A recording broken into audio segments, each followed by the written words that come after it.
നിങ്ങൾ ഈ പി.കെ. ശശി എന്ന് പറയേണ്ട ആവശ്യമൊന്നുമില്ല. പി.കെ. ശശിയാണ് ഇപ്പൊ ഞങ്ങളുടെ കൂടെ ആരെങ്കിലും കൂടെ ഞങ്ങൾ പി.കെ. ശശിനെ കണ്ടിട്ടുണ്ടോ? അല്ലല്ലോ. ഞങ്ങൾ പി.കെ. ശശിയുടെ നിർദ്ദേശത്തിലൊന്നല്ല മത്സരിക്കുന്നത്. ഞങ്ങളുടെ താല്പര്യത്തിനനുസരിച്ചാണ് മത്സരിക്കുന്നത്.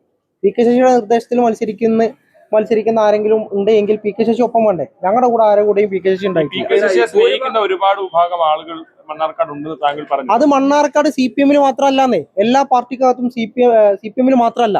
പി.കെ. ശശി സ്നേഹിക്കുന്ന ഒരുപാട് ആളുകൾ എല്ലാ പാർട്ടിക്കകത്തും ഉണ്ട്. അതൊരു CPM-ല് മാത്രമല്ല ആളുകളൊന്നും അല്ല.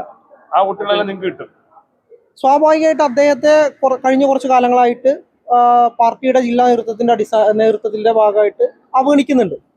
ആ ആളുകളുടെ ഒരു എന്താ പറയാ ഒരു വോട്ട് നമുക്ക് ലഭിക്കാൻ സാധ്യതയുണ്ട് എന്നുള്ളതാണ് ഞങ്ങൾ വിശ്വസിക്കുന്നത്.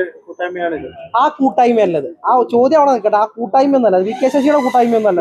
പി.കെ. ശശിയെ സ്നേഹിക്കുന്ന ആളുകൾ ചിലപ്പോൾ ഞങ്ങൾക്ക് വോട്ട് ചെയ്യാൻ സാധ്യതയുണ്ട്. അത്ര മാത്രമേ ഉള്ളൂ. രാവിലെ പറഞ്ഞിരിക്കുന്നത് അങ്ങനെയല്ല. എങ്ങനെയാ പറഞ്ഞിട്ടുള്ളത്? എല്ലാവരുടെ പോയി ജനാധിപത്യ മുന്നണി എന്ന് പറയുന്നത് അങ്ങനെ ഞാൻ പറഞ്ഞോ. പി.കെ. ശശി സ്നേഹിക്കുന്നവരുടെ കൂട്ടായ്മ ഞാൻ പറഞ്ഞിട്ട് വെച്ച് കഴിഞ്ഞാൽ ഏഷ്യാനെറ്റല്ലേ നിങ്ങൾ പറയുന്ന പണിയാണ്. എങ്ങനെ പി.കെ. ശശി അനുകൂലിക്കുന്നല്ല, പി.കെ. ശശി സ്നേഹിക്കുന്ന ആളുകളാണ്. പുറത്തു പോകാൻ കാരണം ഡിവൈഎഫ്ഐയുടെ ജില്ലാ സെക്രട്ടറി അതന്നെയാ പറയുന്ന സുഹൃത്തെ, പറയുന്നത് നിങ്ങൾ കേൾക്കും. ഡിവൈഎഫ്ഐയുടെ ജില്ലാ സെക്രട്ടറി മദ്യപാനം ഉൾപ്പെടെയുള്ള കാര്യങ്ങൾ ചർച്ച ചെയ്തു. ഡിവൈഎഫ്ഐയുടെ ബ്ലോക്ക് ട്രഷറുടെ നേതൃത്വത്തിൽ നടത്തിയൊരു ചികിത്സാ ഫണ്ട്, ആ ഫണ്ട് മുഖ്യതുമായി ബന്ധപ്പെട്ട ചർച്ച ചെയ്തു. പിറ്റേത്തെ കമ്മിറ്റിയിൽ ഞാൻ പുറത്താ. അതായിരുന്നു എന്നെ പുറത്താക്കണ്ടായ കാരണം.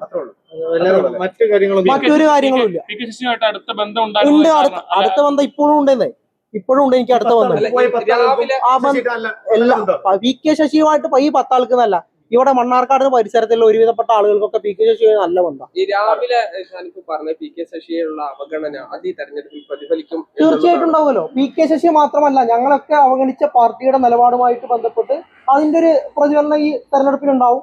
ഇതേ സ്ഥിതി തുടരുകയാണെങ്കിൽ നിയമസഭാ തെരഞ്ഞെടുപ്പിൽ പൊളിറ്റിക്കലി ഉള്ള ഒരു ചോദ്യം, അതായത് ഒരു തെരഞ്ഞെടുപ്പ് ആകുമ്പോൾ ഒരു ഇടതുപക്ഷ സ്വഭാവത്തിൽ നിൽക്കുന്ന ആളുകളാണെങ്കിൽ നിങ്ങളിപ്പോൾ മത്സരിക്കുന്നത് CPM-നെ തോൽപ്പിക്കുക എന്ന ലക്ഷ്യത്തോടു കൂടിയാണ്. അങ്ങനെയൊന്നുമല്ല, ഞങ്ങളെ നിർത്തിയ സ്ഥാനാർത്ഥികളെ ജയിപ്പിക്കുക എന്ന ലക്ഷ്യത്തോടു കൂടിയാണ്. മാത്രമല്ല UDF-ന്റെ പിന്തുണ പരസ്യ പിന്തുണയാണ് ചില സ്ഥലങ്ങളിലുണ്ട്. അപ്പൊ അത് UDF-ഉമായിട്ട് എങ്ങനെയാണ് സഹകരിക്കാൻ കഴിയുന്നത്? ചില സ്ഥലങ്ങളിൽ ഞങ്ങൾക്ക് പിന്തുണയുണ്ട്. ജനകീയരായ സ്ഥാനാർത്ഥികളെ മുന്നോട്ട് നിർത്തുമ്പോൾ UDF-ന്റെ നേതൃത്വം കൂടി ഞങ്ങൾ പിന്തുണയ്ക്കാം എന്ന് പറയുമ്പോൾ ഞങ്ങൾ വേണ്ടെന്ന് പറയേണ്ട ആവശ്യമില്ല. സംവിധാനമാണോ അങ്ങനെയുള്ളൊരു ആ രീതിയിലൊക്കെ പോകേണ്ട ആവശ്യമില്ല. ഇതിപ്പോ ഒരു തദ്ദേശ തെരഞ്ഞെടുപ്പാണ്. ചോദ്യം അതല്ല, ഒരു സിസ്റ്റത്തെ തിരുത്താൻ വേണ്ടി മത്സരിക്കുമ്പോൾ അപ്പുറത്ത് നിങ്ങൾക്ക് പിന്തുണ നൽകുന്ന മതേതര കക്ഷികളെ ഏതായാലും ഞങ്ങൾ പിന്തുണ സ്വീകരിക്കാം എന്നുള്ള നിലപാടപ്പെടുത്തിട്ടുള്ളത്. മതേതര കാഴ്ചപ്പാടോടുകൂടി ചിന്തിക്കുന്ന ഏത് ശക്തികളുടെ അതിനുള്ള മറുപടി തന്നെയാണ് ഞാൻ പറഞ്ഞത്. ഒരു സിസ്റ്റത്തെ തിരുത്താൻ വേണ്ടി നിങ്ങൾ മത്സരിക്കുമ്പോൾ അതിൽ അപ്പുറത്ത് നിങ്ങൾ ഏതെങ്കിലും ആളുകളുടെ പിന്തുണ നേടുമ്പോൾ അവരും കൃത്യമായിരിക്കണമല്ലോ. അങ്ങനെയാണോ? ഇതിപ്പോ ഒരു വാർഡിലേക്കും പഞ്ചായത്തിലേക്കുള്ള തെരഞ്ഞെടുപ്പല്ലേ. അങ്ങനെയാണെങ്കിൽ നിങ്ങൾ സിസ്റ്റത്തെ തിരുത്താനാണെന്ന് പറയരുത്. പിന്നെ എന്തിനാ ഞങ്ങൾ ആ ഒരു സംവിധാനത്തിൽ തന്നെയാണ് ഞങ്ങൾ മത്സരിക്കുന്നത്. ഞങ്ങളെ മതേതര കാഴ്ചപ്പാടോടുകൂടി ആരൊക്കെ പിന്തുണയ്ക്കുന്നുണ്ടോ അവരൊക്കെ സഹായങ്ങൾ ഞങ്ങൾ വാങ്ങണം. മണ്ണാർക്കാട് നഗരസഭ കൂടാതെ ഏതൊക്കെ സ്ഥലങ്ങളിലാണ് നിങ്ങളുടെ കൂട്ടായ്മ? കോട്ടപ്പാടത്ത് മത്സരിക്കുന്നുണ്ട്, അലനല്ലൂർ മത്സരിക്കുന്നുണ്ട്, കാഞ്ഞിരപ്പുഴയിൽ മത്സരിക്കുന്നുണ്ട്, കാരാകുറിശ്ശിയിൽ മത്സരിക്കുന്നുണ്ട്, പിന്നെ കൊഴിഞ്ഞമ്പാറ ഉൾപ്പെടെയുള്ള പ്രദേശങ്ങളിൽ മത്സരിക്കുന്നുണ്ട്, ലക്കിടിയിൽ മത്സരിക്കുന്നുണ്ട്, എല്ലാ ഭാഗങ്ങളും മത്സരിക്കുന്നുണ്ട്. കൊഴിഞ്ഞമ്പാറയുള്ള ഈ സതീഷ് അടക്കമുള്ള ആളുകൾ നിങ്ങളുമായിട്ടുള്ള സഹകരണം ഉണ്ട്?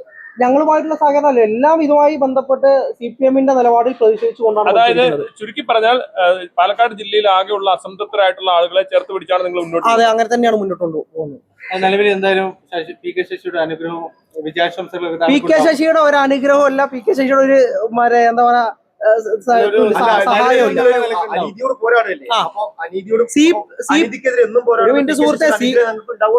പി.കെ. ശശി ഇപ്പോഴും CPM-ന്റെ നേതാവ് തന്നെയാണ്, CPM-ന്റെ മെമ്പറാണ്, KTDC-യുടെ ചെയർമാൻ. ആയിക്കോട്ടെ, ബിലാൽ എന്തോ ആയിക്കോട്ടെ, അങ്ങനെ തന്നെ സുഹൃത്തെ, അങ്ങനെ തന്നെ ആയിക്കോട്ടെ, എന്തോ ആയിക്കോട്ടെ. അദ്ദേഹം CPM-മായി സഹകരിച്ചു പോകുന്ന ആളാണ്. ആ ആളുടെ പിന്തുണ ഞങ്ങൾക്ക് വാങ്ങേണ്ട ആവശ്യമില്ലല്ലോ. ഇപ്പൊ നിലവില് ഞങ്ങൾ പോയി ചോദിക്കാൻ പറ്റുമോ? നിങ്ങൾ CPM-ന്റെ നേതാവാണ്, ഞങ്ങൾ CPM-നെതിരെ മത്സരിക്കാൻ ഞങ്ങളെ പിന്തുണയ്ക്കുക ഞങ്ങൾക്ക് ചോദിക്കാൻ പറ്റില്ലല്ലോ.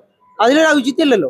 ആഭരണങ്ങളെ വ്യത്യസ്തമാക്കുന്നത് അവയുടെ വൈവിധ്യങ്ങളാണ്. ആ വൈവിധ്യങ്ങൾക്കൊപ്പം വിശിഷ്ടമായ രത്നങ്ങളും കലയുടെ കരവിരുതും ഒത്തുചേരുന്ന അത്യപൂർവമായ ഡിസൈൻ ആഭരണങ്ങളുമായി മലബാർ ഗോൾഡൻ ഡയമണ്ട്സ് ഒരുക്കുന്ന ആർട്ടിസ്ട്രി ഷോ ഒക്ടോബർ 24 മുതൽ 27 വരെ ഞങ്ങളുടെ പെരിന്തൽമണ്ണ ഷോറൂമിൽ നടക്കുന്ന ഈ ആർട്ടിസ്ട്രി ഷോയിൽ മറ്റെവിടെയും കാണാനാകാത്ത സമാനതകളില്ലാത്ത ആഭരണങ്ങളുടെ അതിവിപുലമായ കളക്ഷൻസ് നിങ്ങളെ കാത്തിരിക്കുന്നു.